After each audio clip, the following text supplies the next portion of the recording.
chết mong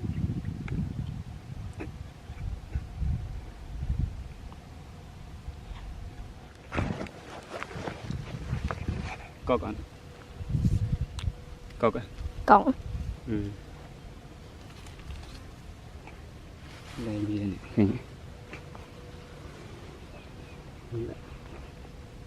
đây luôn tự đã bị cho đến làm đây vì mực chấn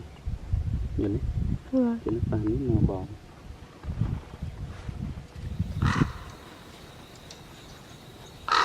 cái đã đấy trên đã nếu không biết mình chỉ đã đây đã tới thì con sống rồi đây nó chuyển đã nếu như đã phọc ở biển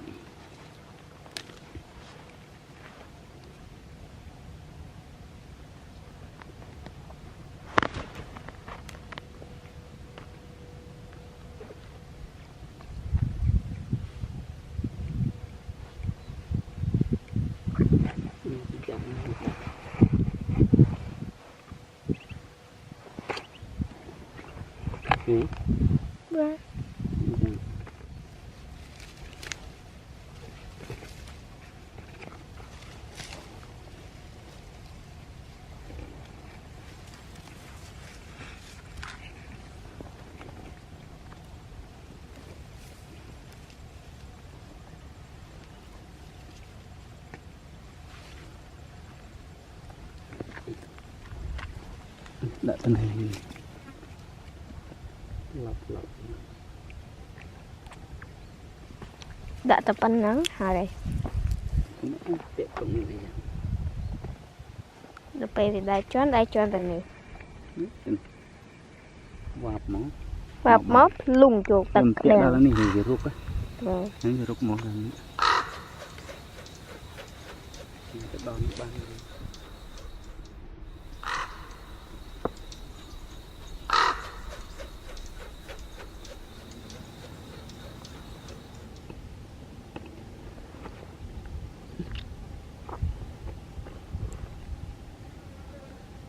này mất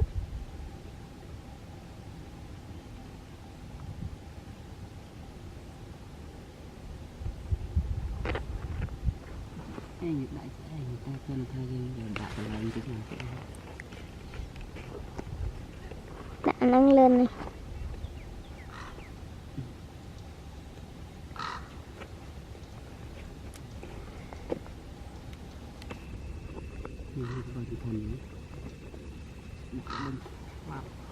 để cho nó nâng lên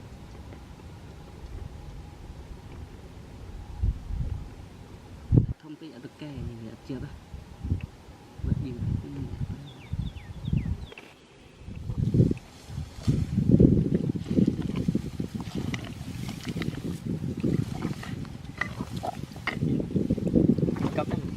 khơi đã chơi bằng như này cọc mình nữa đâu người hai từ bả cọc dùng này có cái nào cọc đau trơn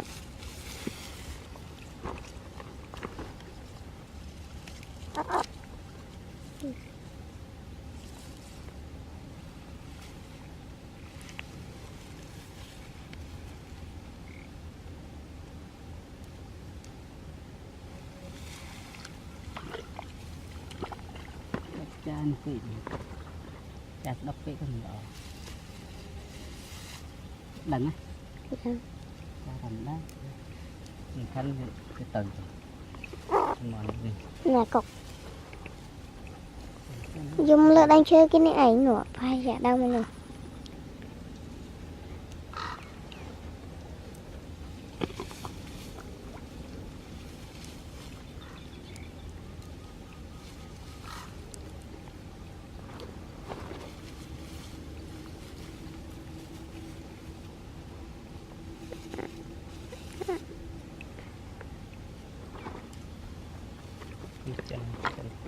chân kìa đây kịp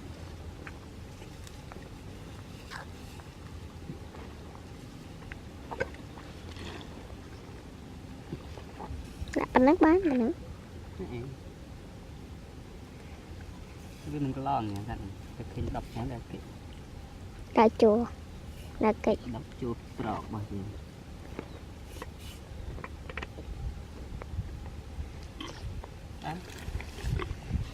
rồi đã tì bay chuyện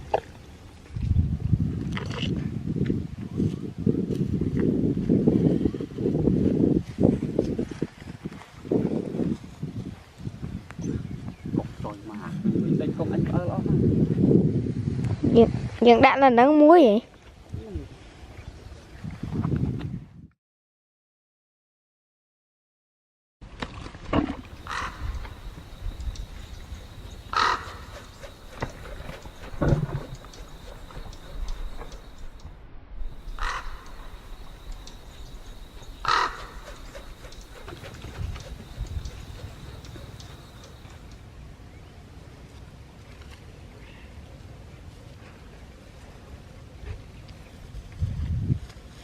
rồi cục tiếp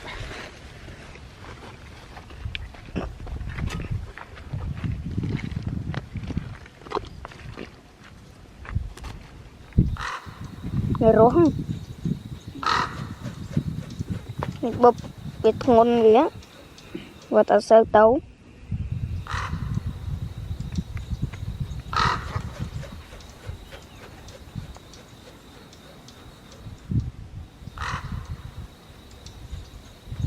cá chứ này.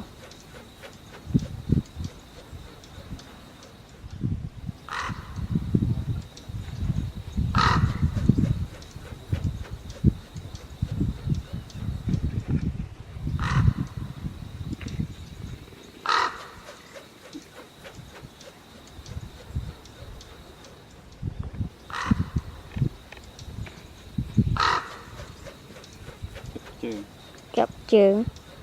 trường và bị choán từ mà rô xí như sao ta chụp bút về nam chụp bút về ôi không bao nhiêu ai nấu vui anh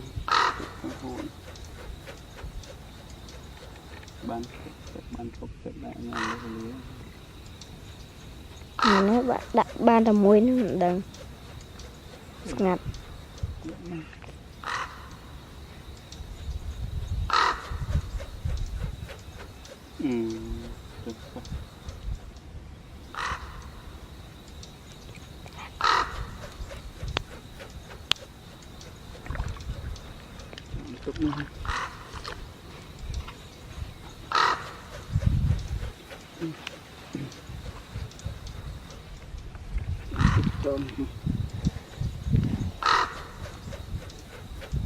mình xinh đẹp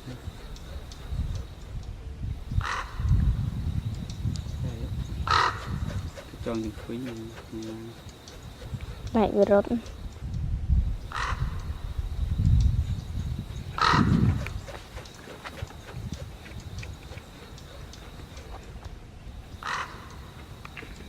sắp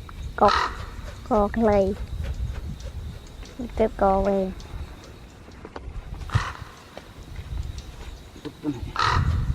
cùng ngọc xinh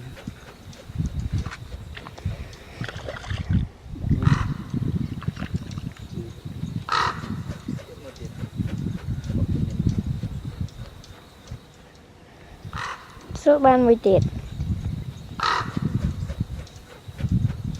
cái mà hướng thay buồn này muốn đặt cột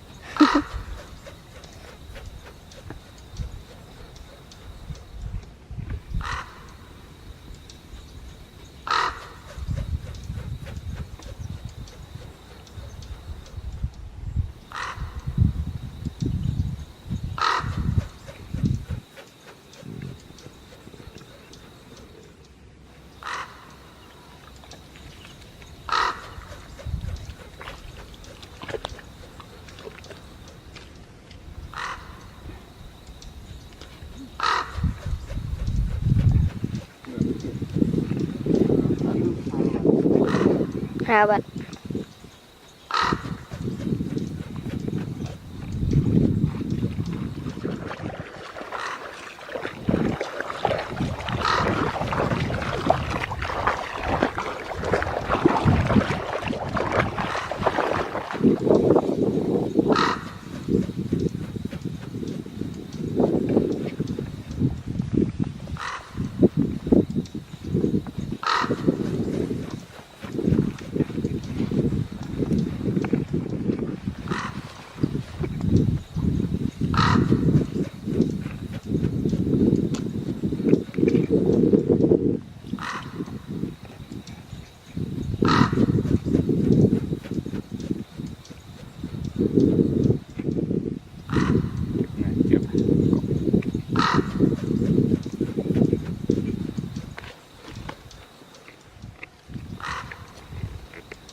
เหมือนเดิมนั่นเนาะ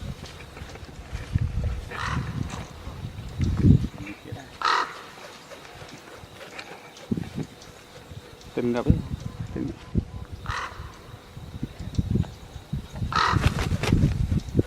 Nó sâu mà. Một xì sơ. Rồi anh từng chết ha. Ta. Ta. Kìa.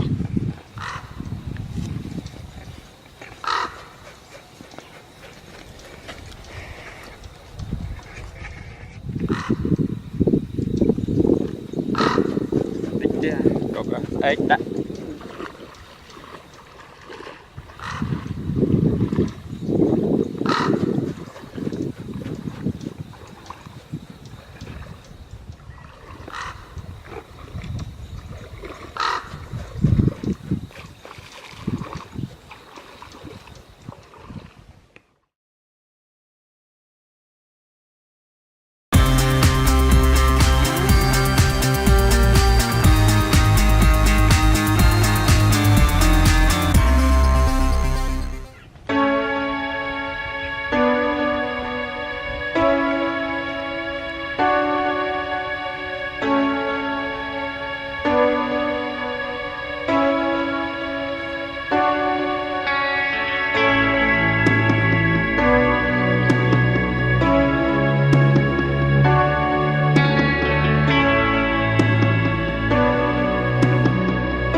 Cọc anh. Cọc à? Cổng. Ừ. Đây gì này. Đây luôn tôi đã bị cho đến. Làm đây vì mực chấn. Nhìn đấy. Vâng. Trên nó bàn nước ngò bò.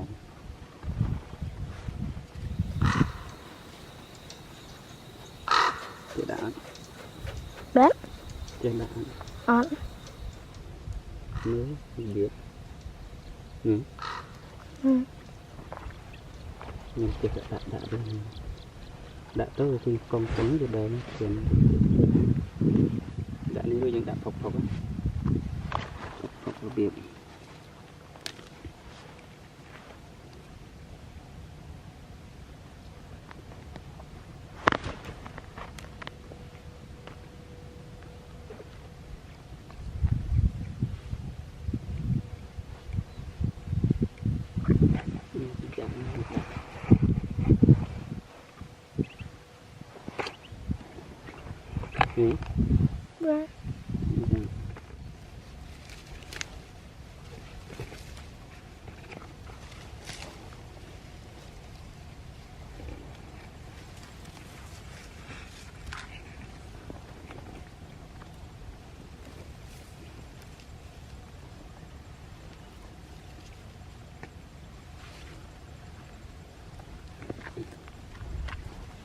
ដាក់ទៅនេះ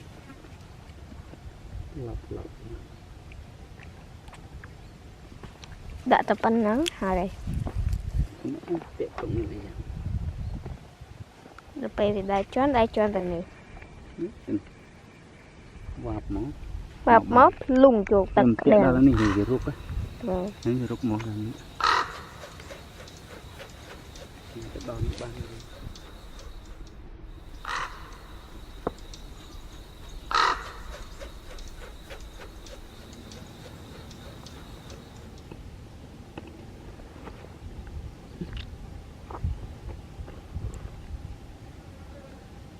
នេះមក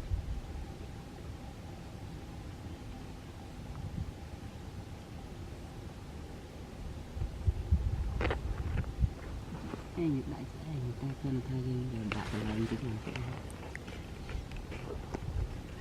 ដាក់ហ្នឹងលឿននេះ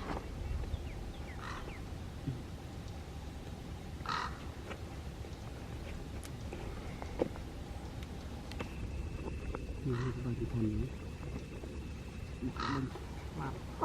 តែជន់ហ្នឹងលឿន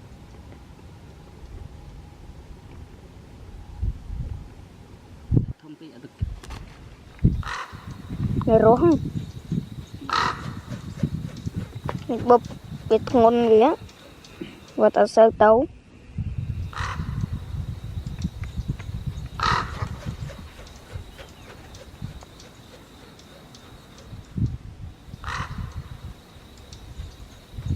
កាចានេះ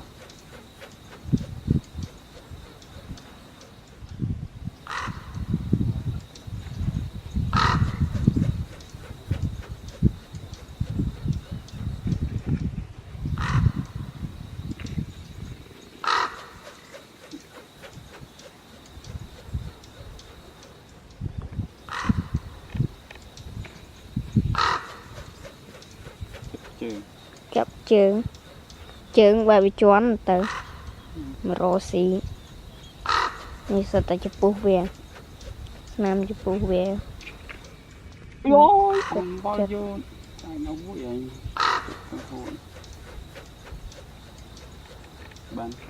ban phục tự lại nhà nó đặt ban là muối nó đừng ngặt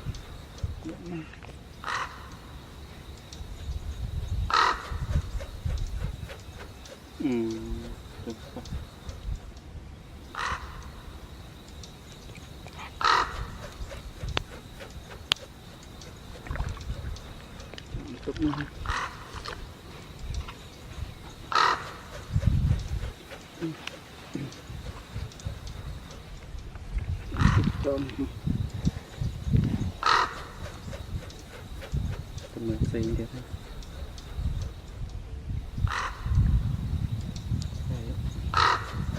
cho những quý lại vừa rốt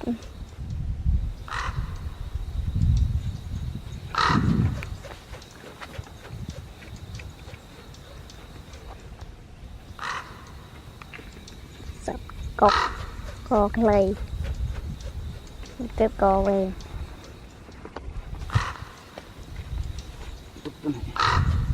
tùng ngọc xinh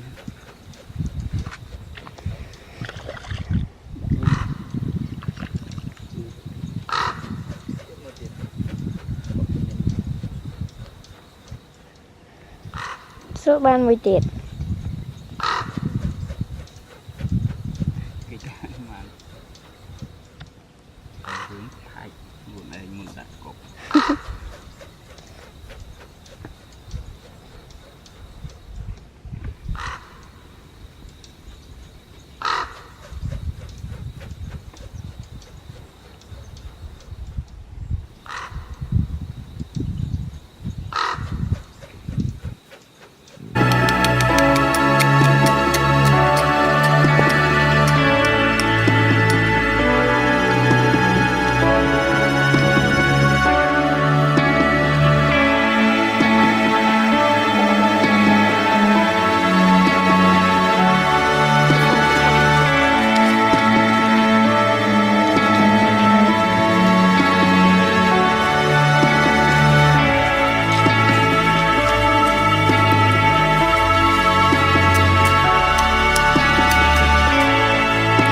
chết mong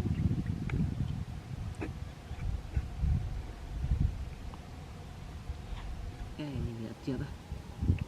bật đi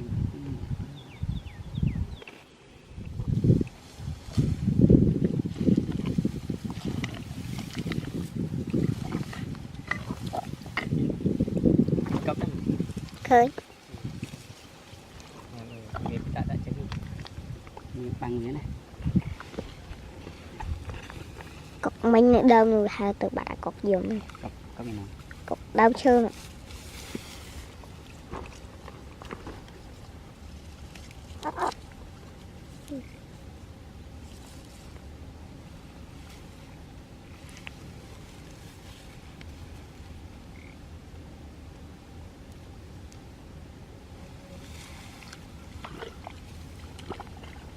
chan phỉ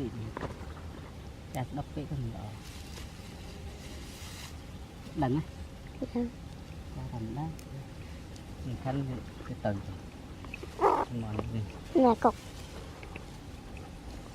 dùng lỡ đang chơi cái này ảnh nữa phải dạ đâu mà nữa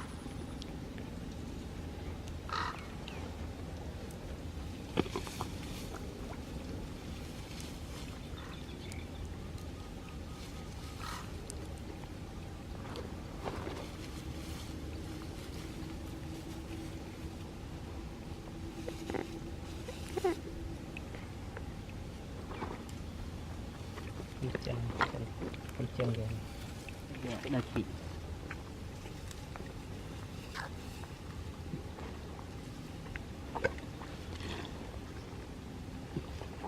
đã bắn nước bán mà nữa cái mình có lo nghe rằng cái kinh đọc nó là cái đã chùa là cái đọc chua trọ bao nhiêu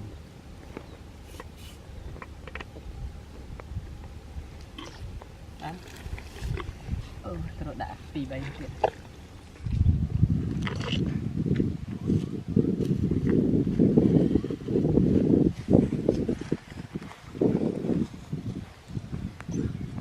rồi mà đây không anh ở đó nhưng đã là nắng muối vậy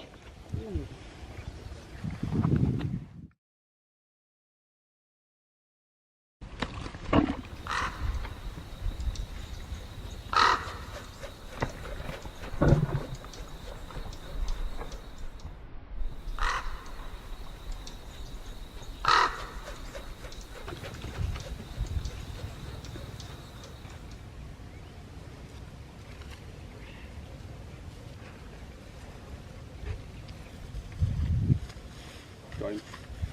cột chớp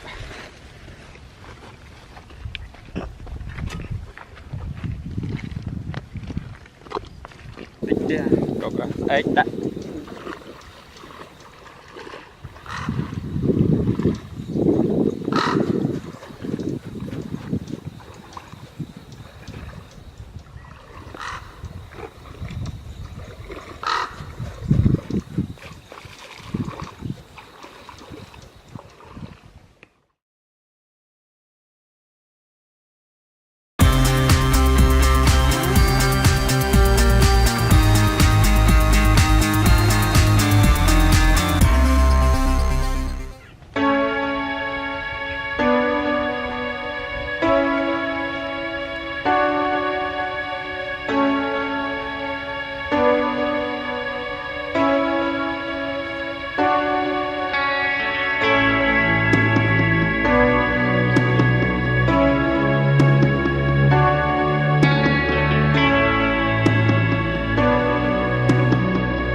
cọc ăn cọc á cọng đây gì này đây luôn tự đã bị cho đến làm bởi vì mực chấn nhìn đấy cho nó phản màu bò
tích chết nó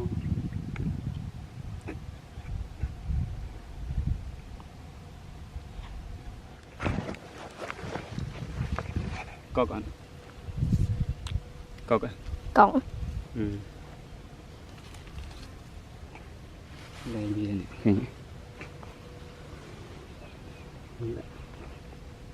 đây luôn tự đã bị cho đến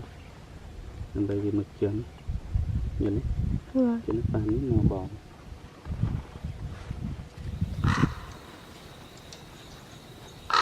cái đạn đấy trên đạn ăn nếu biết nhưng cái đạn đây đạn tới thì con cứng rồi đây trên đạn này rồi những đạn phọc ở biển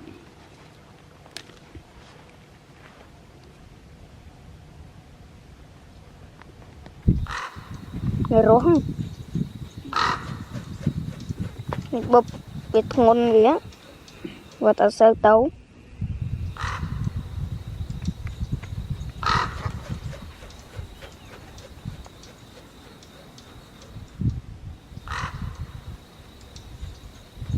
cá chứ này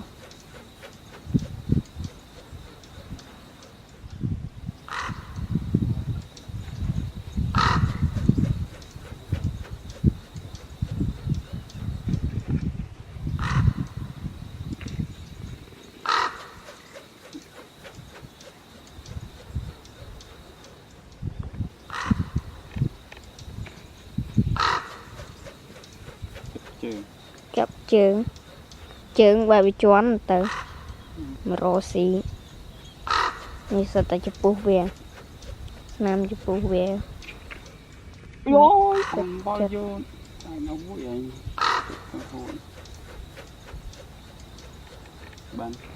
ban phục chất lại nha nó đặt ban là muối nó đừng ngặt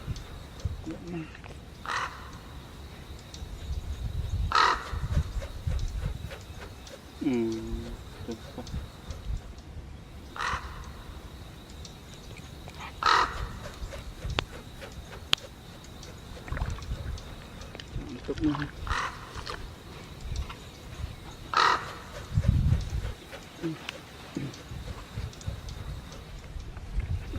bơm tầm 10 xí tiếp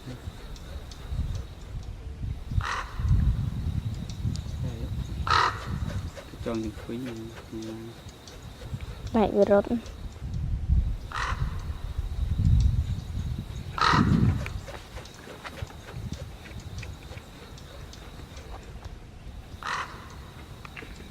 sắp cọc co clay tiếp co về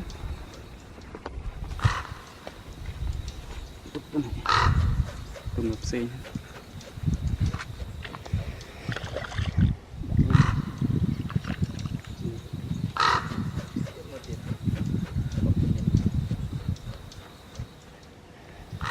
số ban mới tiệt cái mà hướng thay buồn này muốn đặt cột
tích chết non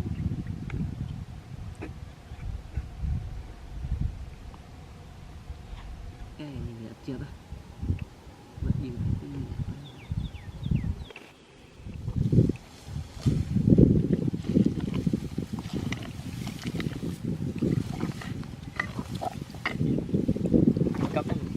khơi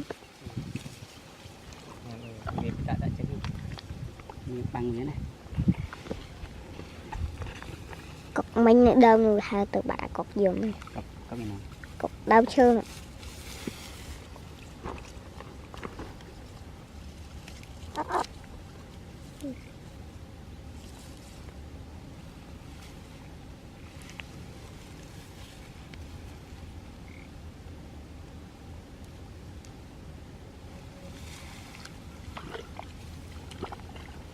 cha nó phỉ cha đọc cái con đó lần á cha thành đó mình khăn cái tầng mòn đi là cọc dùng lỡ đang chơi cái này ảnh nữa phải dạ đâu mà nữa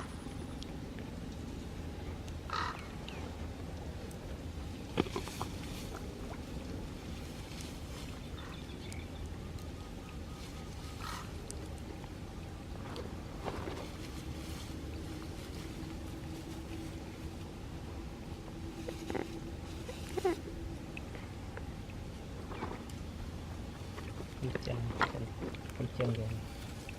đây chị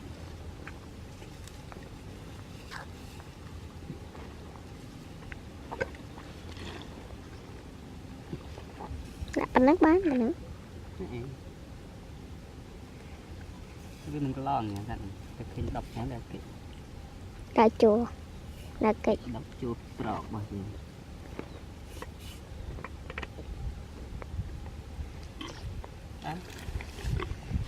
trọ đã tì bay chuyện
chọn những quý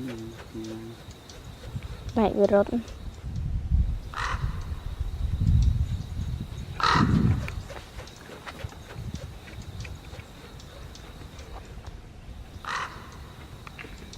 sắp cọc co clay tiếp co về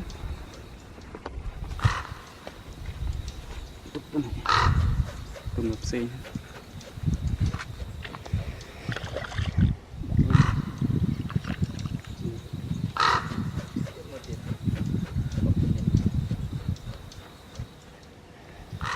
suốt ban 10 tiệt